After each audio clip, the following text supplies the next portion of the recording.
Hi നമസ്കാരം, ഞാൻ George Paul. Travel to art and ഫുഡിലേക്ക് ഏവർക്കും സ്വാഗതം. ഇന്നത്തെ നമ്മുടെ പരിപാടി കഴിഞ്ഞ വീഡിയോയിൽ ഞാൻ പറഞ്ഞില്ല, ഞങ്ങൾക്ക് തൊട്ടരികിലുള്ള വടക്കേപ്പള്ളി. അപ്പോൾ വടക്കേപ്പള്ളി ഒന്ന് കാണുക. അതിൻ്റെ അകത്ത് നമ്മൾ കുറച്ച് സ്റ്റെയിൻ ഗ്ലാസിൻ്റെ വർക്കൊക്കെ ചെയ്തിട്ടുണ്ട്. അതുപോലെ തന്നെ നമ്മളുടെ തൊട്ടരികിലുള്ള അരൂര് അവർ ലേഡി ഓഫ് മേഴ്സി കോൺവെന്റ് സ്കൂളിന് വേണ്ടിയിട്ട് നമ്മളൊരു വർക്ക് ചെയ്തിട്ടുണ്ട്. അവരുടെ ചാപ്പലിന് വേണ്ടിയിട്ട് മനോഹരമായൊരു ചാപ്പലാണ്. അപ്പോൾ ആ ചാപ്പൽ നമുക്കൊന്ന് കാണാം. ആ കാണുന്നതാണ്ടാ നമ്മുടെ വടക്കേപ്പള്ളി. കഴിഞ്ഞ വീഡിയോയിൽ ഞാൻ ഈ പള്ളീനെ പറ്റി പറഞ്ഞായിരുന്നു. സെൻറ്റ് ജോസഫിൻ്റെ പള്ളിയാണ്. ഈ പള്ളി പണിതിട്ട് അധികമൊന്നും ആയിട്ടില്ല, പുതിയ പള്ളിയാണ്. അപ്പോൾ നമ്മൾ പള്ളിയുടെ അകത്ത് നമ്മളുടെ ഒന്ന് രണ്ട് വർക്കൊക്കെ ഉണ്ട്, സ്റ്റെയിൻ ഗ്ലാസ്സാണ്. അപ്പോൾ അതൊക്കെ ഒന്ന് കാണാം, പള്ളി ഒന്ന് കാണാം.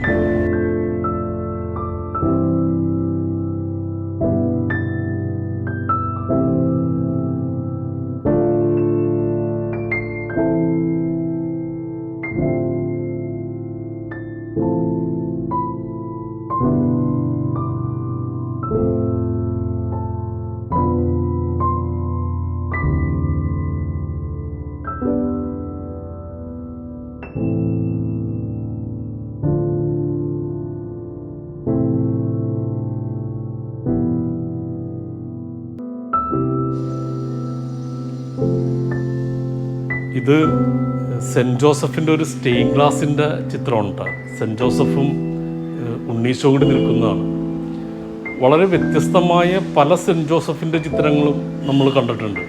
പക്ഷേ ഈ ഒരു ചിത്രം തുതിയൂരിലെ പള്ളിയിൽ മാത്രമേ ഉള്ളൂ, അല്ലെങ്കിൽ തുതിയൂരിലെ വടക്കേപ്പള്ളിയിൽ മാത്രമേ ഉള്ളൂ. കാരണം ഇത് വടക്കേപ്പള്ളിയുടെ വിശുദ്ധനാണ്, വടക്കേപ്പള്ളിയുടെ മാത്രമായ വിശുദ്ധനായിട്ടുള്ള ഒരു ചിത്രമാണിത്. ഇത്തരം ഒരു സെൻറ്റ് ജോസഫിൻ്റെ ചിത്രം ഞാൻ ആദ്യം പറഞ്ഞില്ലേ, ഇവിടെ മാത്രമേ ഉള്ളൂ.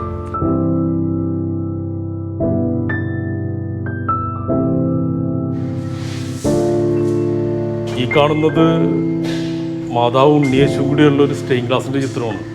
ഇതും ബാൽക്കണി സൈഡിലാണ് വരുന്നത്. അതുകൊണ്ട് തന്നെ പള്ളിയുടെ അകത്ത് നിന്നും പുറത്തു നിന്നും നോക്കി കഴിഞ്ഞിട്ടുണ്ടെങ്കിലും ഈ സ്റ്റെയിൻ ഗ്ലാസിൻ്റെ ചിത്രം നമുക്ക് കാണാൻ പറ്റും. വളരെ മനോഹരമായ ഒരു സ്റ്റെയിൻ ഗ്ലാസിൻ്റെ പാനലാണിത്.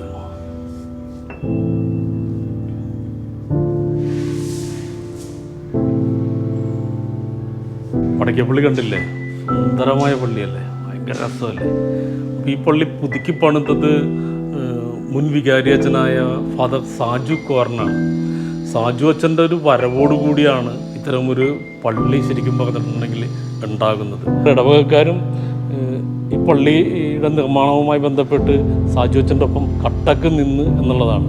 ഇത്രയും വലിയൊരു ദേവാലയം തുതിയൂർ പോലെയുള്ളൊരു സ്ഥലത്ത് ഉണ്ടാക്കുക എന്നൊക്കെ പറഞ്ഞിട്ടുണ്ടെങ്കിൽ വലിയൊരു അധ്വാനമൊക്കെ ആവശ്യമാണ്. അത് എൻ്റെ നാട്ടിലെ ഈ ഇടവകക്കാർ വളരെ സന്തോഷത്തോടെ ഏറ്റെടുത്തത് കൊണ്ട് മാത്രമാണ് ഇത്തരമൊരു പള്ളി സംഭവിച്ചത് എന്നുള്ളതാണ് വാസ്തവം. എങ്ങനെയുണ്ട് ഞങ്ങളുടെ വടക്കേപ്പള്ളി? സുന്ദരമല്ലേ, ഗംഭീരമല്ലേ? ഇനി നമ്മൾ നേരെ അരൂരേക്ക്. ഇത് വൈറ്റില പാലം ഉണ്ടാകും. അങ്ങനെ ഞങ്ങൾ വൈറ്റില പാലം കയറണതാണ്. പാലം ഒരു രക്ഷയിലട, കിട്ടുക്കാൻ പാലമാണ്, കിട്ടുക്കാൻ പാലം. അടിയിൽ നടക്കുന്നു, മേളിൽ പാലം, അതിൻ്റെ മേളിൽ മെട്രോ, എല്ലാം കൊണ്ടും പൊള്ളിയാണ്. ഇതൊരു രക്ഷയില്ലാത്തൊരു കാഴ്ചയുണ്ട്. കാരണം പാലവും അതിൻ്റെ മേളിൽ മെട്രോവും കൂടി ഭയങ്കര രസമുള്ളൊരു സംഭവമാണ്. അതുപോലെ തന്നെ പാലം വളരെ മനോഹരമായിട്ട് പെയിൻ്റൊക്കെ ചെയ്തിട്ടുണ്ട്. അത് തന്നെ വളരെ ഗംഭീരമായിട്ടുണ്ട്. കാരണം ഇതുപോലെ ഒരു പാലം പിന്നെ നമ്മുടെ ലുലു മാളിൻ്റെ അടുത്ത എടപ്പള്ളിപ്പാലമാണ്. ഇത് ഭയങ്കര മനോഹരമായിട്ടൊക്കെ ചെയ്തിട്ടുണ്ട്, ഭയങ്കര രസമായിട്ട് ചെയ്തിട്ടുണ്ട്. അതുപോലെ തന്നെ 3 വരിയൊക്കെ ഉണ്ട്. അത് തന്നെയാണ് ഈ പാലത്തിൻ്റെ വലിയൊരു പ്രത്യേകത. എന്തായാലും പൊളിയാണ്. തൊട്ടടുത്ത് തന്നെയാണ് നമ്മുടെ കുണ്ടന്നൂർ പാലം. അത് നമുക്കൊന്ന് കാണാം. ഇത് നമ്മുടെ കുണ്ടന്നൂർ പാലം ഉണ്ട്. അപ്പോൾ ഞങ്ങളിപ്പോൾ കുണ്ടന്നൂർ പാലം കയറാൻ പോണെയാണ്. ആ കാണുന്നതാണ് കുണ്ടന്നൂർ പാലം.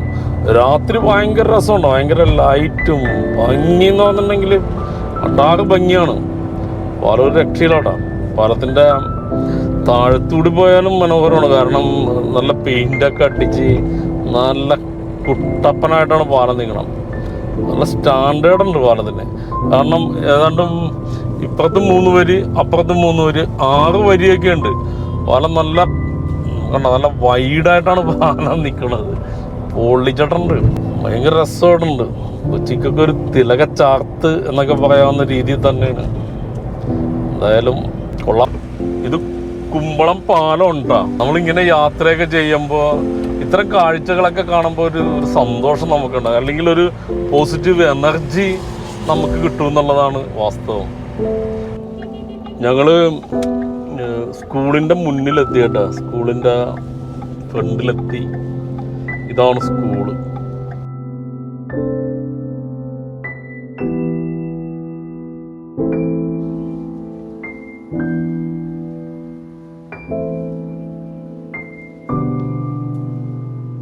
ഞങ്ങൾ കഴിഞ്ഞൊരു 3 വർഷങ്ങൾക്ക് മുമ്പ് ചെയ്തൊരു ചാപ്പലാണിത്, അവർ ലേഡി ഓഫ് മേഴ്സി സിസ്റ്റേഴ്സിന് വേണ്ടിയിട്ട്. ചെറിയ ചാപ്പലാണെങ്കിലും ഭയങ്കര ആംബിയൻസാണ്, ഭയങ്കര അകത്തേക്ക് കയറുമ്പോൾ ഒരു പ്രാർത്ഥിക്കാനുള്ള വലിയൊരു മൂഡ് കിട്ടുന്നു. അതുപോലെ തന്നെ അകത്തേക്ക് കയറുമ്പോൾ ഭയങ്കര ഒരു ഫീലാണ്. ഇതാണ് നമ്മളുടെ വർക്ക്.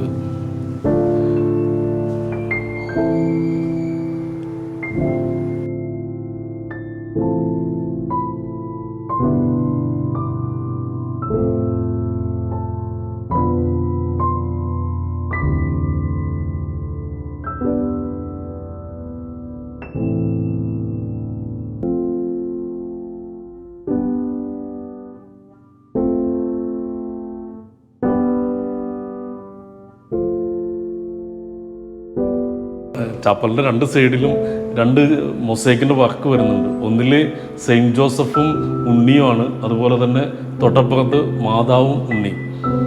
ഗ്ലാസ് മൊസൈക്കിൽ തന്നെയാണ് നമ്മൾ 2 സൈഡിലത്തെയും വർക്ക് ചെയ്തിരിക്കുന്നത്.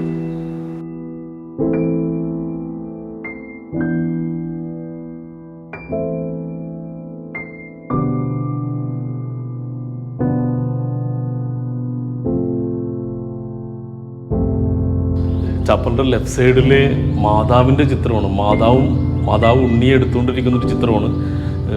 ഈ ചിത്രമാണ് അവർ ലേഡി ഓഫ് മേഴ്സി കോൺവെൻറ്റുകാരുടെ, അല്ലെങ്കിൽ ഈ കോൺഗ്രിഗേഷൻ്റെ, ഈ സിസ്റ്റേഴ്സിൻ്റെ മധ്യസ്ഥ.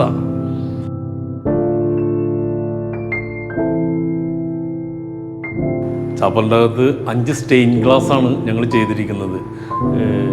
ഇതാണ് ആദ്യത്തെ സ്റ്റെയിൻ ഗ്ലാസ്. ഇത് ജീസസിൻ്റെ ജനനമാണ്. അപ്പോൾ ജനനം, അതുപോലെ തന്നെ മരണം, ഉയർപ്പ്, ഈ ഒരു കോൺസെപ്റ്റാണ് നമ്മൾ ഉപയോഗിച്ചിരിക്കുന്നത്.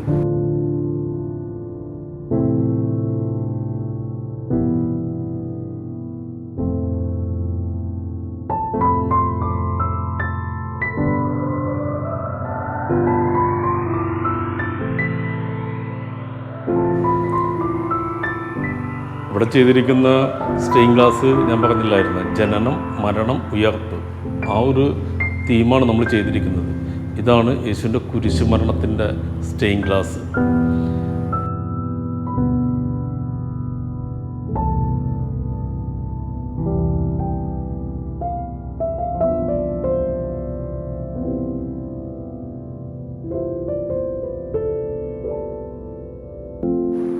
ചാപ്പലിൻ്റെ ഫ്രണ്ടിൽ തന്നെ 2 സ്റ്റെയിൻ ഗ്ലാസിൻ്റെ പാനലുണ്ട്. അത് സിമ്പിൾസാണ് ചെയ്തിരിക്കുന്നത്. മാതാവിൻ്റെ സിമ്പിൾസും അതുപോലെ തന്നെ ജീസസിൻ്റെ സിമ്പിൾസുമാണ്. ഈ കാണുന്നത് ജീസസിൻ്റെ തിരുഹൃദയത്തിൻ്റെ സിമ്പിൾസാണ്. അതും സ്റ്റെയിൻ ഗ്ലാസ്സിൽ തന്നെയാണ് നമ്മൾ ചെയ്തിരിക്കുന്നത്. ഇത് മാതാവിൻ്റെ വിമലഹൃദയമാണ്. വിമലഹൃദയത്തിൻ്റെ സ്റ്റെയിൻ ഗ്ലാസ്സാണ്. ഈ ചാപ്പലിൻ്റെ ഫ്രണ്ടിലാണ് ഈ 2 വർക്കും നമ്മൾ ചെയ്തിരിക്കുന്നത്. ഇതാണ് സിസ്റ്റർ ലിസി ചേല വീട്ടിലെ സിസ്റ്ററാണ്. ഈ സ്കൂളിൻ്റെ പ്രധാന അധ്യാപിക, അല്ലെങ്കിൽ എല്ലാ സിസ്റ്ററാണ്. മാനേജ്മെൻറ്റ്, നടത്തിപ്പ്. സിസ്റ്ററുടെ കാലത്താണ് സ്കൂള് എന്താണ് പറയണത് 100% എത്തുന്നത്. സിസ്റ്ററായിട്ട് എനിക്ക് വർഷങ്ങളുടെ ഒരു ബന്ധമൊക്കെയാണ് ഉള്ളത്. നമ്മുടെ ചാപ്പൽ ചെയ്യുമ്പോൾ, അതുപോലെ തന്നെ പാലക്കാട് ചെയ്യുമ്പോൾ, ബാംഗ്ലൂർ ചെയ്യുമ്പോൾ സിസ്റ്റർ, അതുപോലെ ജയമ്മ, ഇവരൊക്കെ കൂടി ചേർന്നാണെന്ന് ഞങ്ങളെ വിളിച്ച് വർക്കൊക്കെ ചെയ്യിപ്പിക്കുന്നത്. ജോർജിനെ എനിക്ക് കുറേ കാലമായിട്ട് പരിചയമുണ്ട്. നന്നായി വർക്ക് ചെയ്തിട്ടുണ്ട്. ഇപ്പോൾ നമ്മുടെ ചാപ്പലിൽ നമ്മൾ കയറിയാൽ ഒന്ന് പ്രാർത്ഥിക്കാൻ തോന്നും.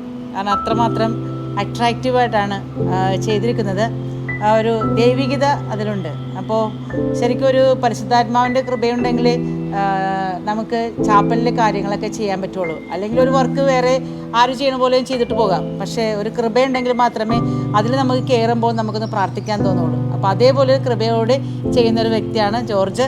അപ്പോൾ ഇനിയും ധാരാളം വർക്ക് ചെയ്ത് അനേകം പേര് ദൈവത്തിലേക്ക് നയിക്കുവാനായിട്ടുള്ള എല്ലാ കൃപയും നൽകട്ടെ എന്ന് ആശംസിക്കുന്നു. അപ്പോൾ എങ്ങനെയാണ് നമ്മുടെ വീഡിയോ? ഇഷ്ടപ്പെട്ടില്ലേ? ഇഷ്ടപ്പെട്ടാൽ തീർച്ചയായിട്ടും ലൈക്ക് ചെയ്യുക, കമന്റ് ചെയ്യുക, സബ്സ്ക്രൈബ് ചെയ്യുക. ഇഷ്ടപ്പെട്ടില്ലെങ്കിൽ ഡിസ്ലൈക്ക് പടക്കുക. അപ്പൊ നമ്മള് അടുത്ത വീഡിയോയില്